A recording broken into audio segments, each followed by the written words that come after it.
Hello everyone, कैसे हो आप सभी। तो आज हो रहा है बारिश और बारिश में हम पॉपकॉर्न बनाएंगे और चाय बनाएंगे, जो कि बारिश में ये सब खाना बहुत अच्छा लगता है, इसलिए हम बनाते हैं।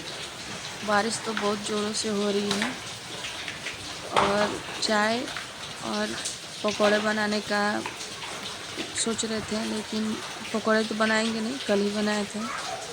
तो आज बनाएंगे चाय और पॉपकॉर्न फोड़ेंगे। तो चलते हैं, इस झरना बह रहा है, तरीके हम झरना। अपनाते हैं हमेशा, इसी तरीके से हम अपने पॉपकॉर्न जो कि बनाते हैं।